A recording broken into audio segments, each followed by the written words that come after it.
This episode is brought to you by United Airlines. When you want to make the most of your vacation, book with United.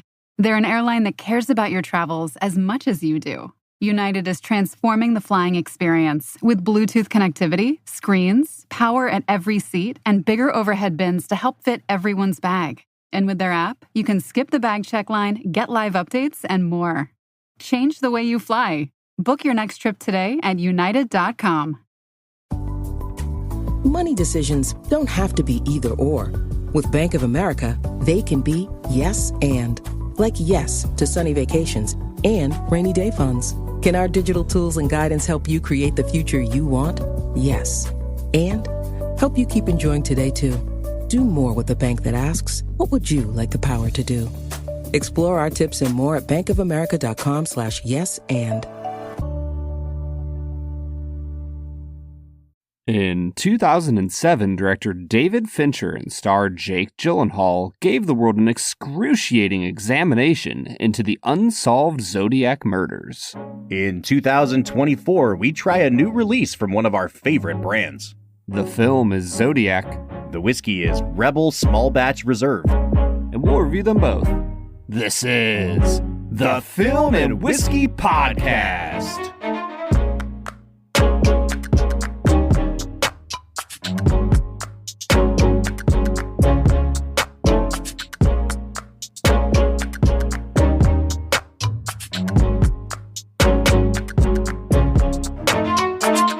Welcome to the Film and Whiskey Podcast, where each week we review a classic movie and a glass of whiskey. I'm Bob Book. I'm Brad G. And this week we are looking at David Fincher's 2007 masterpiece, ? Zodiac. Now, Brad, we literally just got on the horn with each other.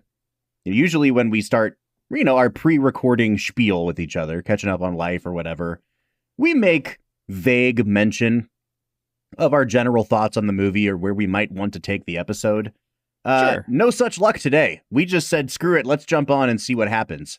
And it's an unsolved mystery, Bob. Listen, dude, I am waiting with bated breath to hear what you thought of the movie because you've never seen it before. I've been telling you for years to watch it. I've also been telling you maybe I should set expectations for you when you watch it. I have my reasons for that. But even before we dive into Brad's initial thoughts on the movie, I just want to make note of how rare an occurrence it is for Bob to come in completely blind to an episode the way I am right now. This is new territory. Yeah, and like the perfect movie to match that with. Like, this is truly an opportunity to surprise you with my deep, heavy breathing. Well, yeah, listen, man, I edit the episodes. I know all about your heavy breathing and mine. I basically gasp between every sentence. And I think that, once again, that's appropriate for the movie that we're reviewing today. So, folks, welcome into the podcast. If this is your first time joining us, welcome into Film and Whiskey. This season, what we're doing is we're looking at films from the last 20 years, and we're asking the question, does this film deserve to be considered a modern classic? Now, Bob, I have to point out the fact we did not do that last week. Yes, we have for Skyfall. We have some housekeeping to do today because, yes, we forgot to actually answer the question, does Skyfall belong in the conversation of modern classics? I vote yes. Where do you vote? I vote... I'm going to abstain, I think. I think I need to see more abstain. Movies. What? I need to see a little more from this season to see, what my gauge of a modern classic is. Because as it stands right now, I think I would lean no. But, if there's a lot of average movies from here on out, I could be convinced that Skyfall is a modern masterpiece. Sure. And I don't think that we only need to consider this pool of movies either. We've watched a ton of movies from this century or, since 2005, wherever we're starting this endeavor, that, yes, I would consider No Country for Old Men and There Will Be Blood and whatever a modern classic. So I think even among that group, I vote yes for Skyfall. I vote no. All right, it's cool. Not a modern classic. All right, so let's talk about modern classics. We've identified this list of 32 movies that we're looking at this season by whether or not they met the criteria for 4 categories. Is it in the IMDb top 250? Is it in the Letterboxd top 250? Did it make $100 million? Was it nominated for Best Picture? And as we kind of went down the list of movies that hit all 4, movies that hit 3 of the 4, movies that only hit 2 or 1, we kind of got to the point where we had a bigger pool of movies that only checked like 1 or 2 boxes. And then Brad and I kind of just drafted them amongst each other. And this was one that I wanted to make sure made it in, because when this movie came out, Brad, it was a huge flop. It did not make very much money at the box office at all. And it got kind of screwed on awards contention. And we'll get into that later. But this was one that Bob kind of shoehorned in. And Brad, you'll have yours that you shoehorn in as well. This was definitely a Bob Book pick. Yeah, and it feels like a Bob Book pick. It feels like a film that you would be quite enamored with. Oh, why do you say that? Because I'm a serial killer? You're making the connections, Bob, not me. I'm just speculating if I were to talk to anybody about it. Well, let's do this. I would like to hear what connections you find from me to this movie. But in order to do that, let's get a sense of what the movie is. And let's get into our first segment of the day, which we call Brad Explains. Brad's gonna give us the movie plot with only 60 seconds ticking on the clock. So let's go ahead and hear your take with this little segment that we call Brad Explains. Brad Explains is the part of the show where Brad breaks down the plot of the film that he has just seen, often for the first time. Brad, this was your first time with Zodiac, correct? It sure was. And you watched it, I have to say, I'm impressed. You watched it in one sitting, starting at about 9:30 in the morning. So this was like, pour yourself a cup of coffee, start your morning off right with a David Fincher meticulous investigation movie. So yeah. I'm very impressed. I do think this will be one of the easier Brad Explains for the season, but I'm giving you, as always, 60 seconds. Spoil this movie for us, Brad, and then we'll talk about it some more. 1 minute and go. Zodiac is a film about the Zodiac killer of the 1960s and 70s. It follows the journey of a San Francisco chronicler, I believe is the newspaper. The Chronicle, yeah. The Chronicle, I apologize. A cartoonist who works for the Chronicle that becomes obsessed with finding the killer in the late 70s through the 80s and eventually writes a book on it. Fun fact, they never actually find the Zodiac killer, even though everybody's pretty sure that they know who done it. Boom. Zodiac. Zodiac. Now, Brad, I am already sensing some thoughts from you. I'll let you tease them out yourself. But I do want to hear, you said this seems like a Bob Book movie. What do we mean by that? Because you're right, but I'd like to hear how I landed on that list for you. I think that it is incredibly meticulously shot and fastly paced. Like you move from scene to scene really quickly, and you don't have to sit very long with each idea as you rush through this movie. And it just has the look of a movie that Bob would love. Like the color palette of the film, the acting style of the actors. I'm guessing that Robert Downey Jr. was your least favorite performance of all the main people. Sure was. Yep. You are onto it, man. Dude, you know how there's times where you tell me that my tasting notes are just perfect and there's nothing you have to add? That's kind of how I feel about this movie. But yeah, I think that this has all of the things that Bob is going to look for in a movie. And I think that this movie is not good. Yeah, I kind of figured you were going to come in with a similar vibe to that. And I want to set the stage today by saying this. The first time I saw Zodiac, I thought it was not even just competently made, an extraordinarily well-made movie that felt too long, a little shaggy, and left me wondering, what's the message here? What is the point of all this? And I think that Zodiac is one of those films that, despite my own opinion of it, there was something about the craft of the movie and its kind of downward spiral of obsession, similar to a movie like Vertigo, I guess, which also San Francisco set. But that kept me kind of anytime I was just perusing my shelf and feeling what should I throw on for a little bit, even if I only make it 45 minutes in, be you know what? I kind of want to watch Zodiac again. I need to give that another chance. And it was never I have to give this a chance because it's Kubrick's 2001 and I have to like this movie. It was more just like, yeah, let me check that out again. And I've probably seen it in full, maybe 4 times through now. But I've seen bits and pieces of it, I'd say maybe 10 times. And every single rewatch makes this movie richer and deeper, and I appreciate it more. It kind of has the opposite effect of Fincher's other quote-unquote masterpiece, The Social Network, where while that movie is big and flashy and Sorkin's dialogue is like right there for you to grab onto, I feel like repeat viewings of The Social Network has made me feel kind of like, yeah, like we got the point the first time. You know what I mean? Like it never gets to be a richer experience on rewatch for me. So all that to say, I kind of expected you to come in here much cooler on this than me. And not because of our particular differences in taste, but just because this was your first time with the movie. If this was your second, third time, I don't know if you'd like it better, but I think that I was kind of banking on you not being as all in on it as I am.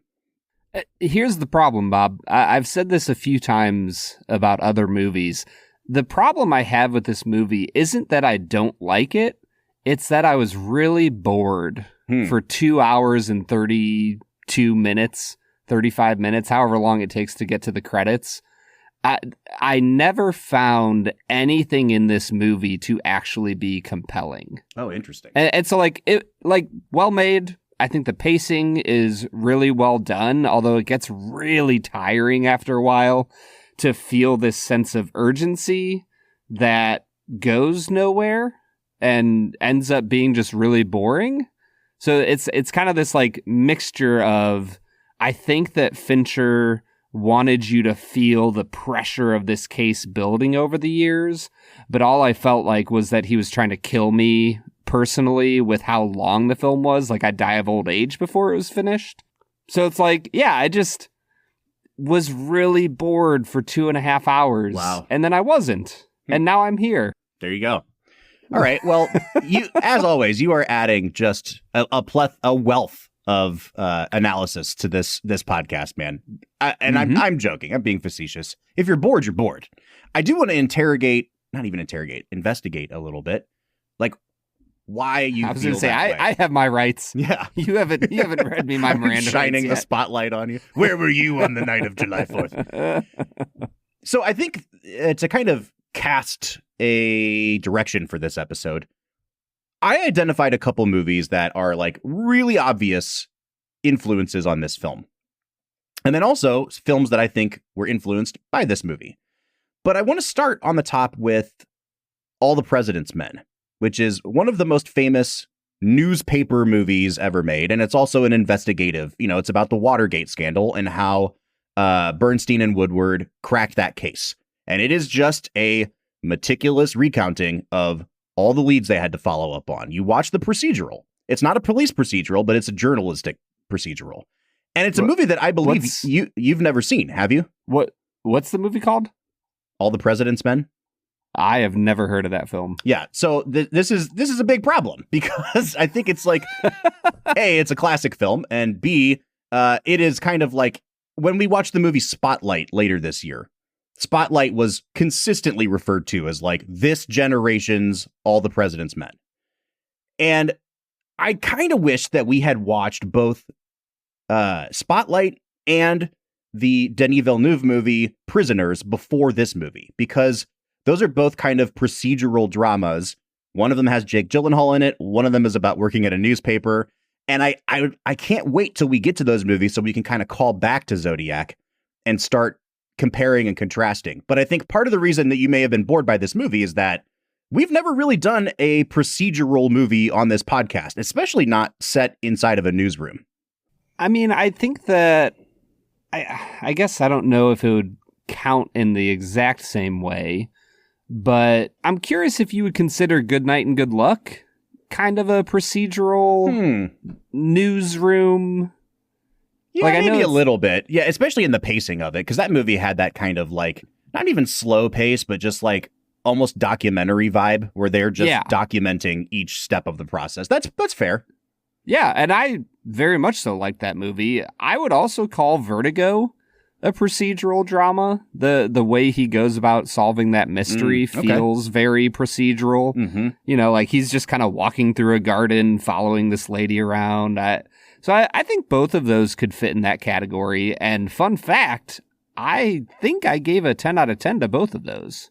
Yeah, you're right. We've done a couple that I would say, if not like a perfect example, like you're saying, they're at least tangentially related to the genre. So is the problem more that it's hard to sustain that type of narrative over 2.5 hours? I think that's definitely one of the issues. Okay. Well, let's go in on those issues a little bit. Like, so we've identified the form of the movie as part of the problem. What else did you just not jive with here? I mean, Jake Gyllenhaal doesn't know how to act in this movie. Dude, I love it when you come in with incredibly spicy takes, but you don't say you don't preface it with I've got some thoughts. You're just like, this is objective fact. Jake Gyllenhaal doesn't know how to act. You don't couch it in I think that this is a bad performance. It's in this film, he forgot how to act. Yeah, because he has the exact same face every single scene of the movie, except for when he gets a little bit scared in that guy's basement. He's afraid for one scene, and he's kind of earnest and blank stare the rest of the film. Man. And I just think his performance, which is supposed to carry the movie, is so boring, and he doesn't have any ability to draw others to him. And the way that Fincher shoots his date with the girl that he ends up marrying, that I don't even know what her name is, because who gives a rip about her? The way that he acts on that date is so ridiculous and boring and frustrating, and he doesn't there's a lot of this movie that doesn't follow. It doesn't follow in any semblance of the real world that those two human beings would get married based on what they have shown you in the film. And so I think it's stuff like that just frustrates me beyond any belief that it made it into the film. Give your characters something other than this obsession to understand why things are happening in the world. But there's just so much happening that we have to get through. We have to rush through that. Meh. Gyllenhaal just kind of has to flow from one angstiness to the next. There are times where I'm thinking, as you're talking about, we have to fill 60 minutes of audio here, Brad. And I feel like we could just kind of call it here if we wanted to. I think you said what you want to say. Now, again, we're not going to do that, but it's hard for me to think of where to go, because it sounds like literally nothing about this movie worked for you. Is that fair? I don't know if I would say nothing. Like I said, I think that this is a competently made film. I think the cinematography works pretty well. I think that the lighting and the color of the film makes sense within the world of what Fincher is creating. I think that for me, there's not really any interesting characters, and the whole mystery of the film, whodunit, there's no question about it. Once they show you Lee, there's no question that he's the guy who did it, even after they get it wrong. So it's just kind of boring to watch them stumble around throughout the whole film. You said something a few minutes ago about how you have to give these characters more than just the obsession for the movie to work. And I'm wondering, because you've obviously hit on the theme of the movie, which is this all-consuming obsession and its effect on people. It's as much about the killer and the killings as it is about the toll it took on the people that were investigating it, and kind of the futility of that. I don't want to say it's a downer of a movie, but I think if you're trying to crack the code of what's the message here, Fincher is really giving you a story to which there is no resolution. And I'm wondering, if he is trying to communicate that the obsession is the point of these characters and of this movie, what's a more successful way to portray that? Oh, I don't know if there's a more successful way to portray it. I'm just saying that it was very boring. Well, let's compare it to like Vertigo then. Like Vertigo is a movie about obsession. You know what I mean? Like, is it an obsession? I think is like the core theme of that movie too. Now there's other stuff going on in the mechanics of the movie, not to distract you from the obsession, but to kind of just keep the wheels of the movie turning. And I guess that's what I'm asking. Like, is there just not enough other things going on to keep the wheels turning for you? Or like, what about Vertigo and its themes work better than this movie's themes? I mean, I think part of it is just the fact that nobody ever stops talking in this movie. Mm-hmm. That like the amount of information that is dumped on you, the audience, like when you see date after date after date after date, it forces you to check out as an audience member. It's like, oh, he doesn't care about me, the audience member, anymore. He's just trying to hurtle down these train tracks as fast as he can. And I have no ability as a audience member to keep up with the information being provided in a way that helps me make meaning of what's going on in the story. Whereas Vertigo moves at a nice, slow pace so that you, the audience member, are swept along in this mysterious story that is being crafted. Whereas Zodiac is just like, here's some more information, kid. Here's more information. Here's more information. 47 years later, there's more information. And it's like, I just lose interest when it's just slamming me over the head with a baseball bat over and over with information and names and numbers and dates and people. And yeah, dude, like, I think that, do you want me to follow this? I think that we have to get you, and maybe we don't, because it sounds like this is just not a genre that's going to work for you. But I was just thinking, like, we got to get you to watch more investigative, like, journalistic movies like this, like All the President's Men, like Spotlight, because that's just the genre, I think. And I think that might be what you're kind of butting up against here a little. But it also sounds like this is the rare movie for you where the faster pace of the movie is a detriment to the film as opposed to a slower pace. Yeah, I think that a faster paced film shouldn't last 2 hours and 37 minutes.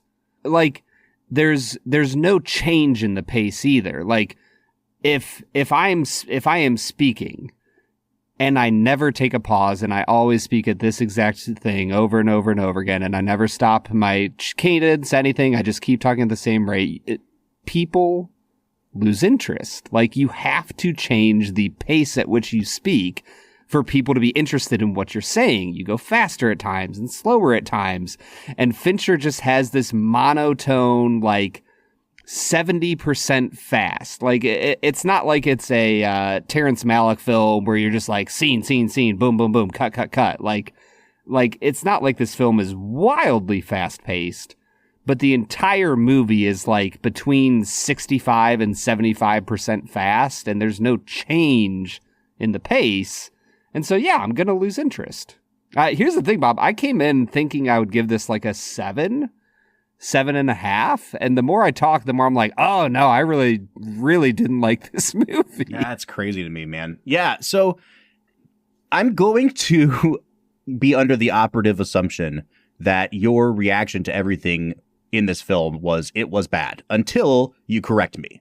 So yeah. I want to talk about the cast, but I also don't want to hear you repeatedly say everybody in the cast was bad. So why don't we just throw it to you and say who was good or who surprised you in this cast?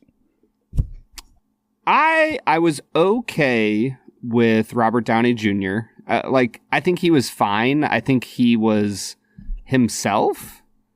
And at this point, I don't know if I've ever seen a movie where Robert Downey Jr. wasn't just Robert Downey Jr. Mm-hmm. Is that fair? I mean, yeah, I've seen a couple, but I know that the ones that we've watched, you definitely have not. Yeah, so I don't think he was bad. I don't think he was good. I think he was himself, and wasn't like wildly interesting. I liked Mark Ruffalo decently well. I think he does a really good job of showing the toll that obsession takes on a person, and the way that he tries to shut the case out, move on, try to be a healthy human being.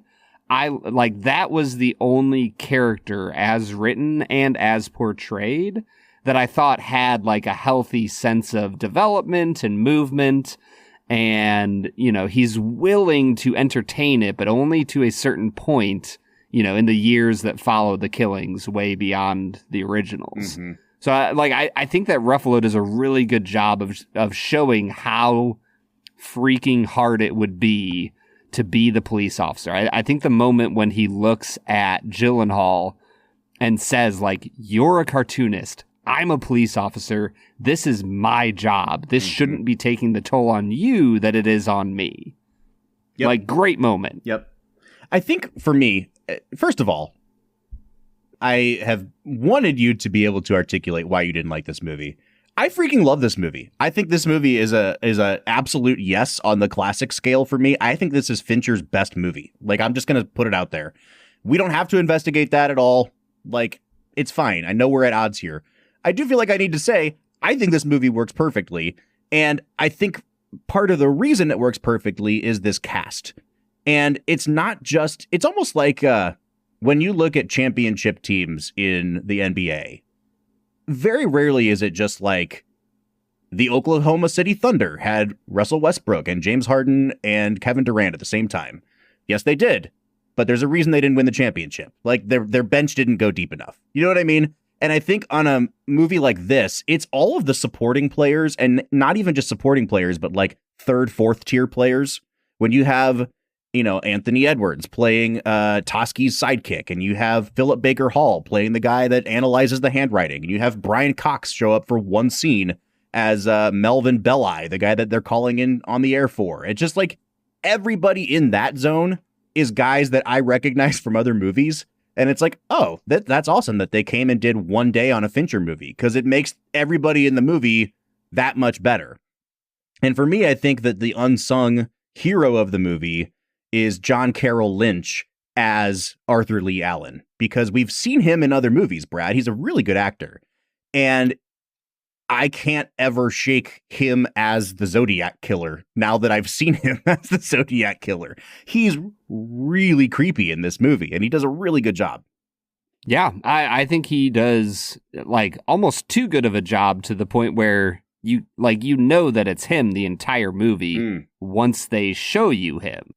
So like the whole thrust of the tension is gone, but I'm with you that the scene of him at the plant where, you know, wherever he works, being interviewed by Gyllenhaal, his partner, and I think the local Molinax, maybe. Like, incredible scene. The editing, the way that they keep cutting to the little like insert shots of the watch and everything else, the boots, like it's so well done. Yeah, and so. I don't have anything else to say, Bob. He does great. He's a great performance. All right. So you've covered everyone in the cast that you like now, right? Which was basically Mark Ruffalo was pretty good. Yep. I liked Mark Ruffalo. I would say beyond pretty good. I think he was really solid. Is that a good description? That's an upgrade. We need to start reviewing whiskeys like that, man. Yeah, really solid. Brian Cox is Brian Cox, and he's fine. I don't understand. I don't know if I just missed something, but all of a sudden he's in the movie, and then all of a sudden he's not. And I don't know who Melvin is. I don't know why he's there, but hey, that's A-okay. I think my struggle is all of these secondary characters in this movie are really solid, but as you were talking about the names, I didn't recognize almost any of the secondary cast from anything else. I recognize the Zodiac killer, whatever his name is. But other than that, I think I recognized Jake, or no, not Gyllenhaal's wife. Mark Ruffalo's wife is from Parks and Rec. June Diane Raphael. Yeah. Yep. That's the only that I recognize her. You did it, man. I did it. All right. So, God, this is a fucking bummer. You didn't like this movie. I don't know where to go from here. Maybe it's time for us to go drink some whiskey, and then we'll get into some fun stuff in the back half of the episode. What do you say? Let's get to it, Bob. I'm excited. Woo! Ah, and here we have travelers in their natural habitat enjoying guaranteed 4 p.m. checkout at fine hotels and resorts booked through Amex Travel, and they don't even see what's coming at them. We're in. We got the table. Yep, with Resi Priority Notify, they're alerted when hard-to-get reservations open up. Reservation for 2? Save the best for last. Thanks to Amex Platinum, the last day vacation brings yet another experience. That's the powerful backing of American Express. Terms apply. Learn more at americanexpress.com/withAmex. The holiday season officially starts when you get that first card in the mail. Shutterfly makes it easy to add more meaning to the everyday with hundreds of holiday card designs that can be personalized in seconds with your favorite photos from this year. Select your greeting, customize the color, and even add little extras like personalized foil to make a holiday card that really shines. Enjoy 40% off with code SMILE40 at Shutterfly.com and send something meaningful this year. See site for more details.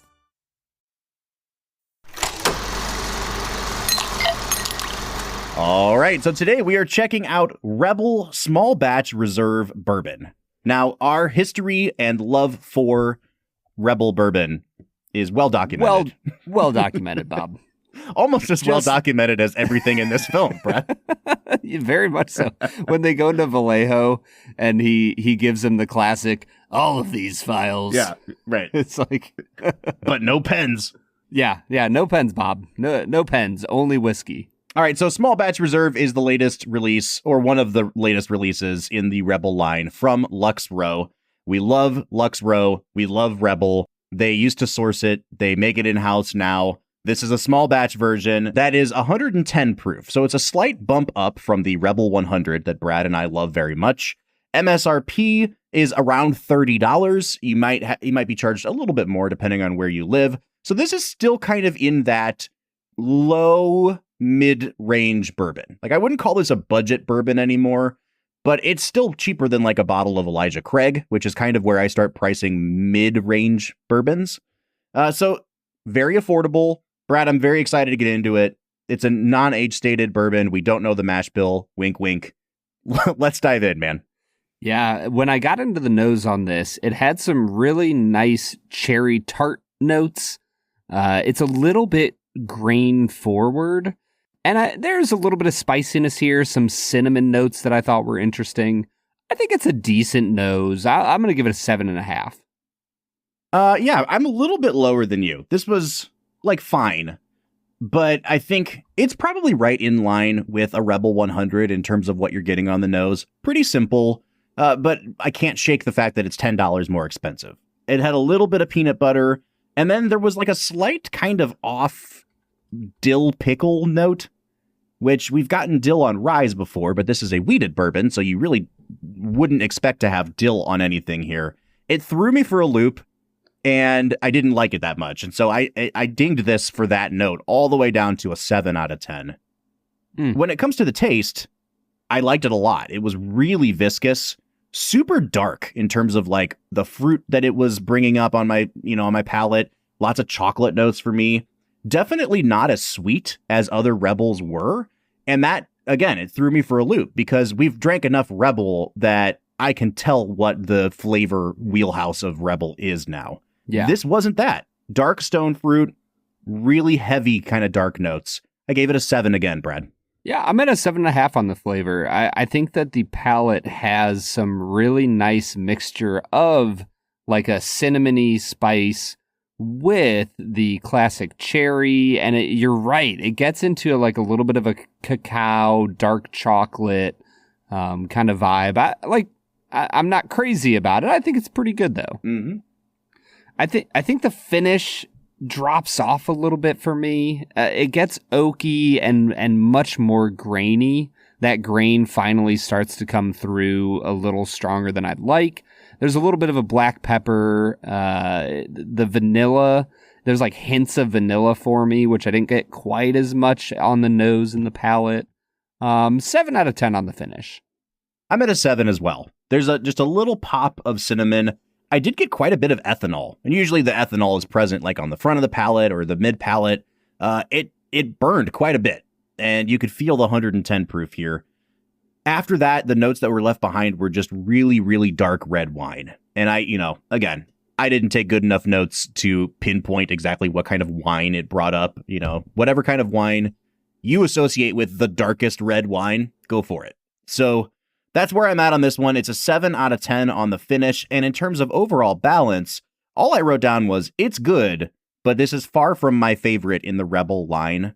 I gave it a 7 out of 10 again, Brad. So I was 7s pretty much across the board here on our first 4 categories. Yeah, I'm not far off from you. I give it a 7 on balance as well. I think that there's some interesting things going on here, but it's not standing out enough to really make me love this whiskey. Mm-hmm.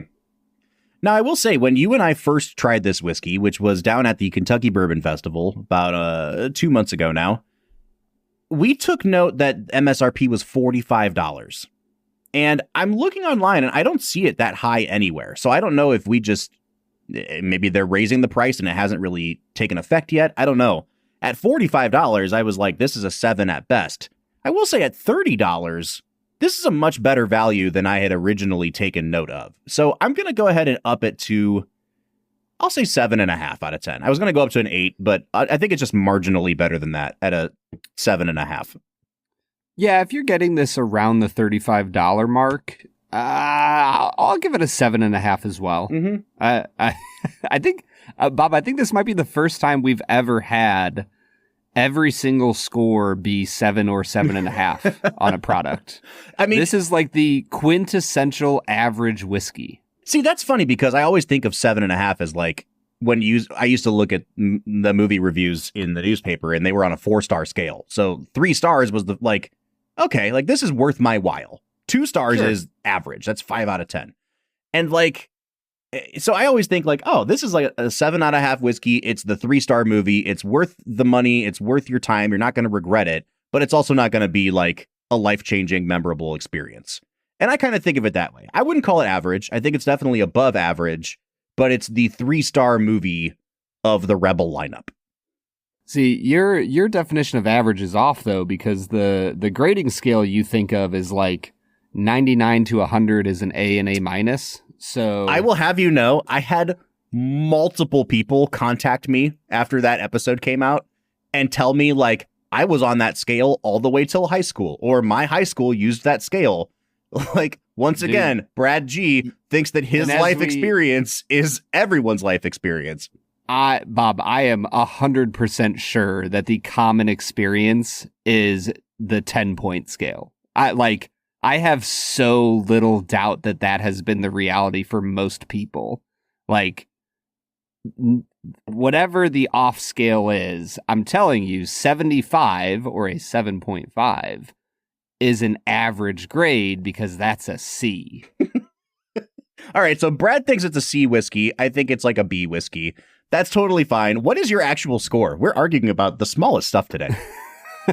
36.5. 36.5. So we're coming out to an average of a 36 out of 50 or a 72 out of 100. It has just cleared the bar at 35, where we start recommending to try a pour or to buy a bottle. I think I would do both, but it's like a soft recommend because a pour of this is only going to cost you like $6. So you want to try it, it's worth $6 to try. If you want to buy a bottle, it's worth $30 to just get a bottle.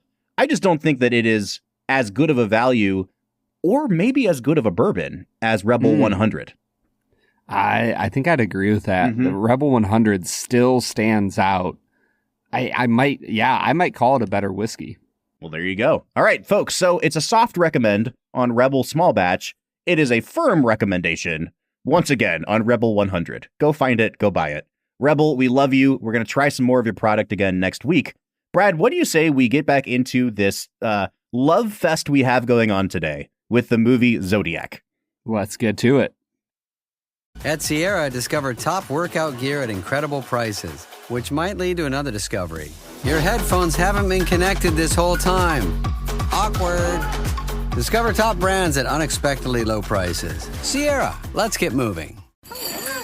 This year, Santa's bringing the power of Energizer into his workshop. Whoa, the Energizer Bunny's got so much power. Wait, he's powered up all the toys. I think that means we're done for the year. I love this bunny. He's the hardest working helper the North Pole has ever seen. And he wants all your gifts to have the power of the #1 longest-lasting AA battery.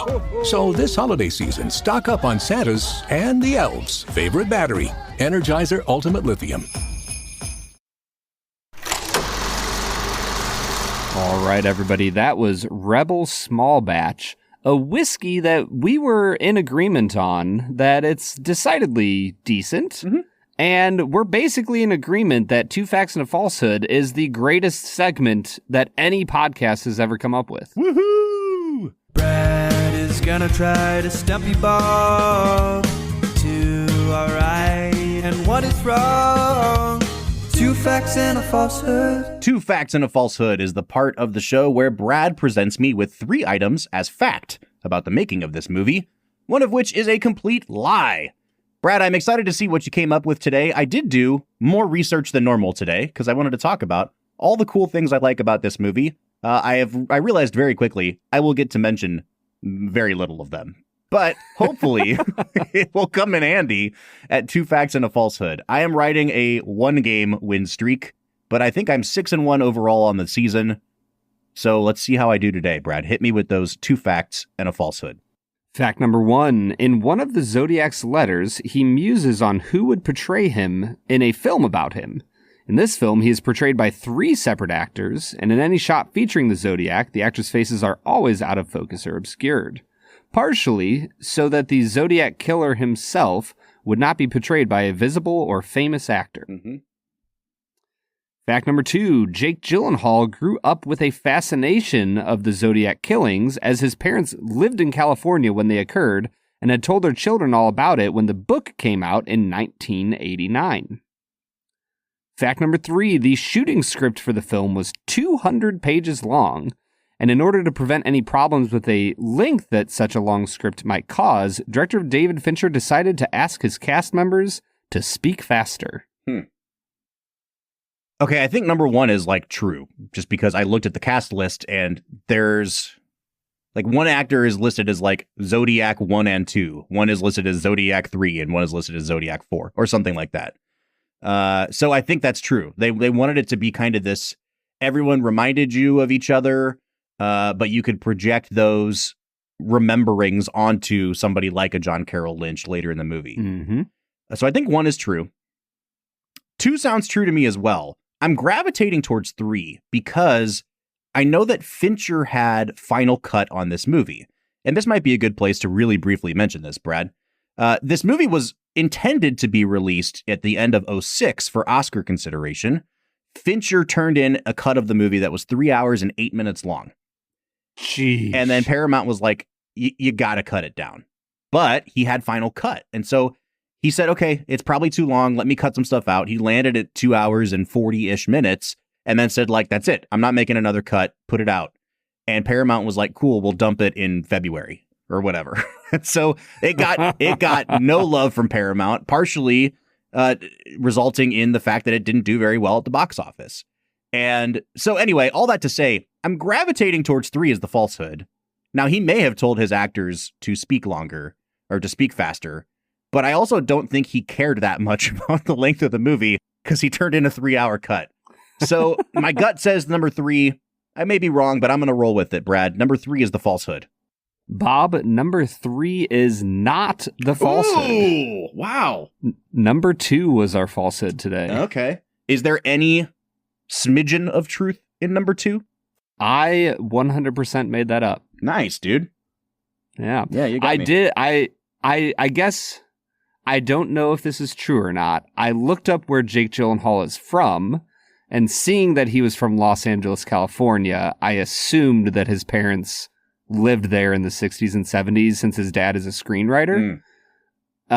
So maybe it's true that they lived there, but other than that, it basically was 100% made up. If we ever get famous enough that we can start going back through Brad's made up things and asking the people involved if they actually happened, I want retroactive points. Because if there's a serial killer around you, you're going to be like, hey, mom and dad, tell me about this thing that you grew up with. And they're probably going to tell you about it. So it still seems plausible. You write it down when we interview Jake Gyllenhaal someday. You can ask him if his parents ever talked about the Zodiac killer. That's the first question of the interview. There's no like warming him up, getting on his good side. No. Now, I will say, I changed the date that the book came out because the book came out in 1986 and Gyllenhaal was born in 1980. And I was like, well, if Bob knew that Gyllenhaal was born in like 80, then he's probably not going to think that the parents talked to him about it when he was 6. There you go. And so in the first 8 weeks of our season here, Brad, I think this is episode number 8. I am 6-2. Yeah, you're killing it. Now, I will also say, just like the Zodiac, 6-2 is a 75%. So apparently, according to you, I am just doing average at 2 facts and a falsehood. Apparent to the American grading system, you have a C. Because if you had an 8-question test and you got 6 right, that's a 75%, Bob. Mm-hmm. So I would see your big red pen at the top that said C, and then also the comment, "You're killing it," just to confuse me. Yep. Awesome. All right, man, let's get back into talking about the movie a little bit. And I do want to talk about Fincher's craft, because this is, I think there's only a few moments in the movie where Fincher is really showing off with the camera. There's a kind of very obviously CGI assisted shot where you're tracking a taxi cab around multiple corners from above. It's, when the guy gets killed in the cab. And that's a very like, look at the fun, sharp angles I can take with a camera. But for the most part, I'm more impressed at Fincher's restraint with the camera in this movie. It's still very precise, but I don't think there's as much showing off with the camera as there was in a movie like The Social Network. And correct me if I'm wrong, this is our 3rd Fincher movie, right? We did Fight Club and Social Network, and now this one. Yes. Okay. Yeah, I don't think we've done any others. So talk to me a little bit, Brad, about like the Fincheriness of this movie. Does it seem like it belongs in his catalog? How is it different in terms of the directorial flourishes from the other ones we've watched? I mean, the Social Network feels like the outlier of those 3 films. This one definitely has a darkened color palette, I guess I'd say. Like, if you put a random still from those 3 movies in front of me, like, chances are that this film and Fight Club are going to look very similar in my mind. Whereas Social Network has much less of a firm aesthetic. It's more of just like, hey, we're at Harvard and we're in, California, and it doesn't feel like it's as important to the film. Whereas this film, it's like, yeah, we're going to shoot this as a very dark green, gray, brown color palette that seems similar to Fight Club. I do think that the one shot that made a ton of sense to me, that I was curious why he didn't do it more often throughout the film.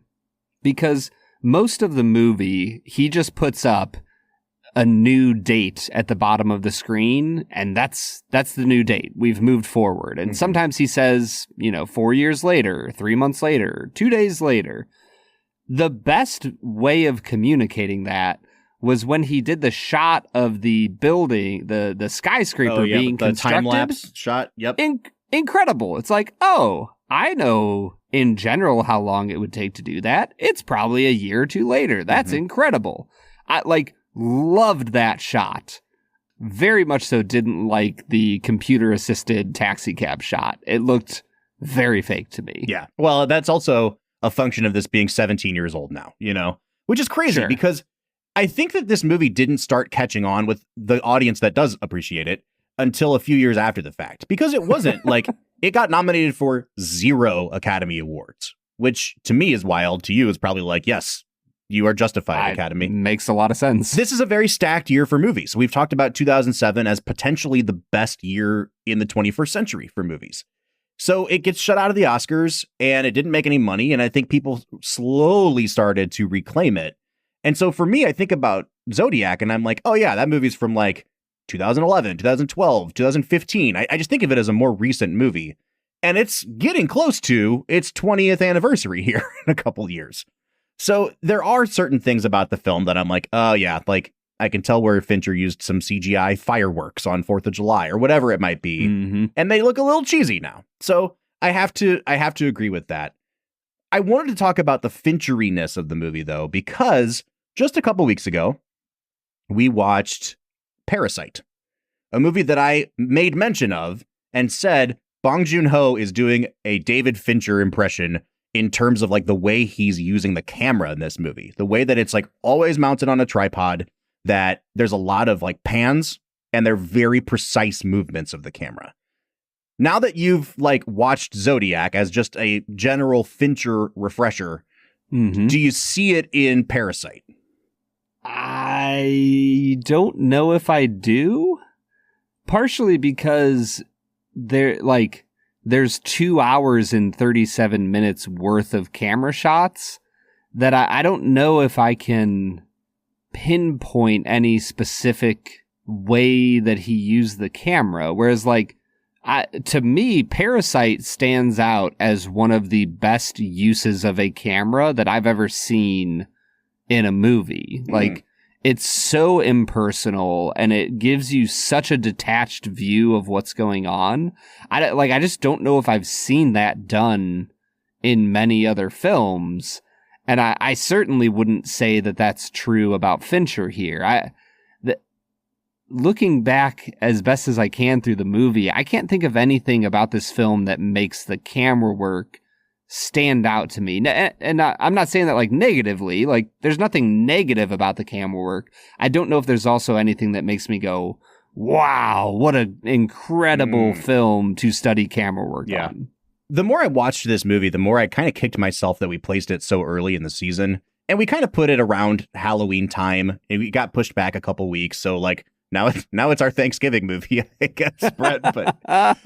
But I really think we should have watched a movie like Spotlight first. And I like Spotlight. I think it's a competently made movie. But like when you look at the look of that film, it's very flat. Like there's just not much of a palette there. They don't do a great job with the lighting of that film. And it's kind of intentionally that way because it's like it takes place in a big fluorescent lit office building. This movie, I just think there's such a great depth with the shadows and the way they're playing with light and everything else. But I do want to go back to the Bong Joon-ho thing for a minute because I really do see it. I see so much Fincher in that movie, you know, way more than in a movie like Snowpiercer. I just think that he's like really playing in the Fincher sandbox here. And I think it's also bolstered a little bit by the fact that in the Sight and Sound poll that just came out a couple years ago, and in the 2012 version of the Sight and Sound poll, Bong Joon-ho listed Zodiac as one of the 10 best films ever made. That was like one of his picks. So I know for a fact this is like got to be an influence on the guy or he wouldn't be putting it in his top 10. Sure. I watched a great video essay right before we hopped on where the guy that made the video was comparing this movie with another Bong Joon-ho movie called Memories of Murder. And I think that Fincher has just really kind of gotten his hooks into Bong Joon-ho. And it's really cool to see how the same themes and even sometimes the same way of using the camera can be applied in a Fincher movie and then Half a World Away in a Korean movie. I thought it was a cool little pairing. It's not back-to-back weeks, but having Parasite followed by a Fincher movie and just kind of examining the darkness that's in the human psyche the way both of those guys do. I thought it was worth noting.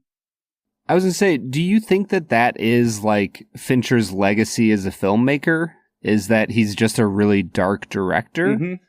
Yeah, well, I think he's a pervert. Like, and like I mean that as positively as I can, but like you accused me of being hot take.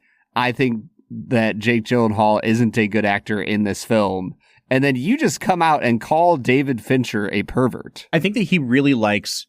In this video essay I was watching, he talked about the way he used the camera, and he said that he really likes an objective camera. Kind of to what you were saying. He said, the way that I move the camera, I want it to feel like whatever is happening is doomed to happen. And I really liked that because it's not just the way the camera kind of creeps around. Sometimes it can be very precise, but that precision feels like mechanical sometimes, and it feels inhuman. And I think because of that, like Fincher really likes making you as an audience member this helpless observer of wherever he's about to go. And he goes to some really sick psychological places in most of his movies. He loves plumbing the depths of twisted stories. You don't go into a Fincher movie and be like, you know, you're not going to get like Step Brothers. You know what I mean? Like, it's never going to happen. This is what he's attracted to. And it's, I think more than any other filmmaker, yes, I see Kubrick there. I see a lot of Hitchcock in Fincher in the way that he is really fascinated and kind of tickled by really dirty things, whether that's violence, whether that's murder or torture or sex, whatever it might be. He's voyeuristic in the same way that Hitchcock was. And I think that the way he uses the camera shows that. I think that's probably a fair take. I haven't seen enough Fincher to really dive into it, mostly because it surprises me that The Social Network is a Fincher film. How long has it been since you watched that one? Whatever, we watched it for the podcast. All right, so like 3 or 4 years now, probably. Yeah. Okay. Yeah, maybe. I feel like it's more recent than that, but you know how fast time goes. I think the thing for me with a director who focuses on hopeless, dark themes, I don't see the importance of making movies about darkness that don't have any point. Like, there just doesn't seem to me to be an importance of saying, hey, bad things happen, without pointing towards, and humans are courageous in the face of it, or, you know, they will always find the light eventually, or, you know, find some sort of message that is redemptive. I guess for me, when I look at the world I live in, I don't need super dark reminders of the brokenness of the world. I see that in everyday life. Mm-hmm. Yeah. Yeah, and I'm not saying that Fincher is my favorite filmmaker by any stretch. I don't get the perverse joy of watching these sick things happen the way a lot of Fincher fans do.